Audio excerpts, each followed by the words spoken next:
So let me actually compute it. So it's half of -1 divided xn minus xn minus 1 squared, right? Then multiplied by the width of this element, because I'm integrating over the element.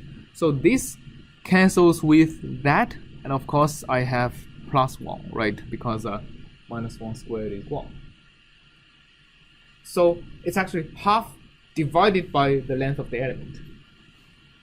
Here is the same, except because I'm sloping up, right? So it's half times 1 over that. How about this? Can we use the same trick we did last time?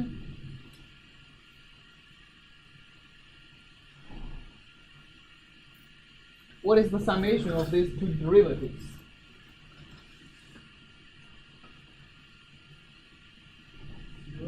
Yes. These two basis functions add up to a constant, right? Derivative is 0. Okay. So then, what is this term?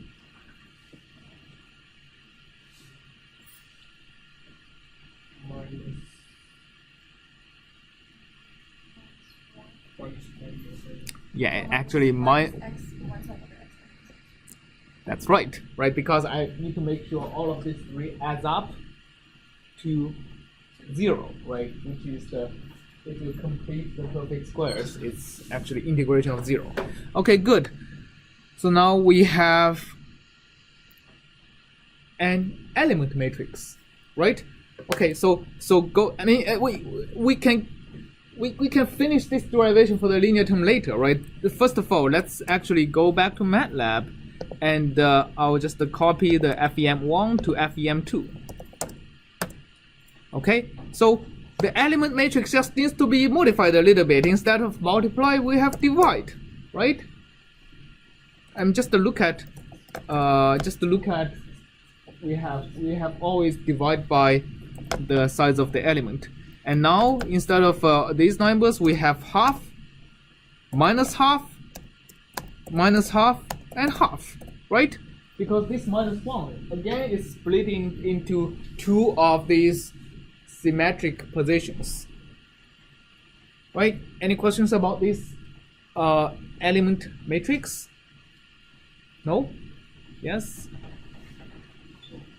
But basically, the modification is done. I spend a lot of time deriving, but in the code, it's just a little bit, right? So that kind of corresponds to the question I had last week. Is finite element actually more computationally involved? It's actually not. It's more derivationally involved. But in computation, in terms of the programming and how much cost the computer has to spend, it's actually pretty simple, right? Okay. Now for the linear terms, I need to figure out. Let's actually take a specific form. Why don't we say f equal to 1, right? Make it simple. Okay. So here we actually know the solution. It should be a quadratic, right?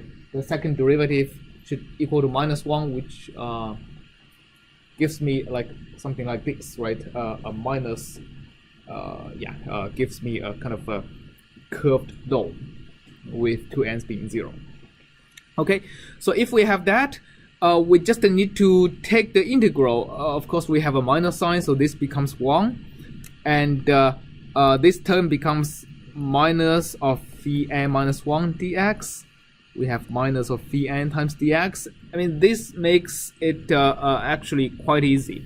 So can somebody tell me what these are?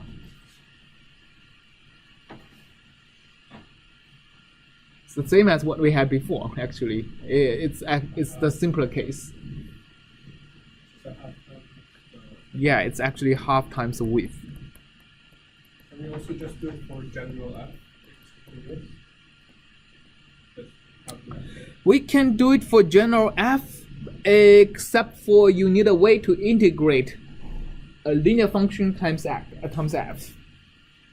Oh, okay.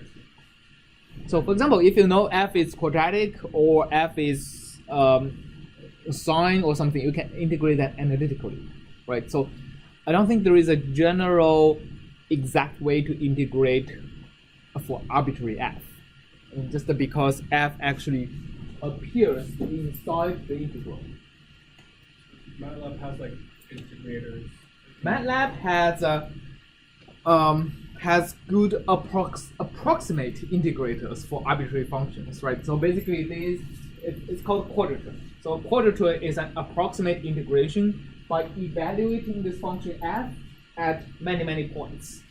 And just according to the definition of integral, you basically split the whole x-axis into small chunks and just calculate the area by looking at the area under a certain function. So quadrature can be used to approximate that integral, right? So in general, I wouldn't write it down in any closed form. You can either, for specific f, you work out the form exactly, or if you have a pretty complex f, you don't want to derive its integral, you use MATLAB's quadrature schemes to approximate the integral. Okay, so here we have that, and basically we just need to get rid of these cases. We only have this case, right? Instead of -2, we have -1, right? So why did we have -1 as opposed to minus? How did the -2 came from before?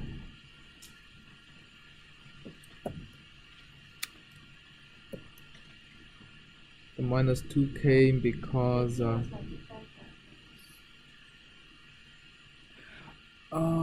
wait, what is B?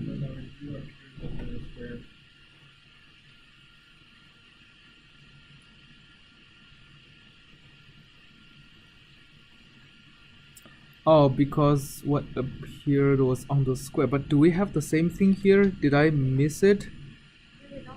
Oh, here we don't have a square, right? Right. That's the difference, right? So here, this f times u is already out of the square. So we are, yeah, okay. So that's the difference, right? So we also don't have these two. So we have just the minus b element. All right. So we have completed this change from minimizing some kind of energy to solving a differential equation. So let's now run it. Why not with 300 elements and see, right? Do I have, yeah, let me close this and run it.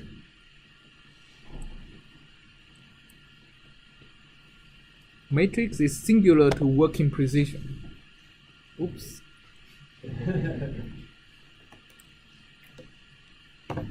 Why is it? Why that error? We didn't set boundary conditions. Yes, we didn't set boundary conditions. That's the reason why we don't get a solution. So finite differential equations usually are not well defined without boundary conditions, right? So here, if you don't actually set what boundary condition is, you don't really get any solution. So we need to define the boundary conditions. So how do we define the boundary conditions in this code?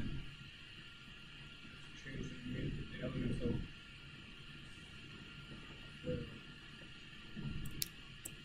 Remember, like we have the coefficients are the coefficients multiplied on these basis functions. If we know u is equal to 0 here and equal to 0 here, what does it change?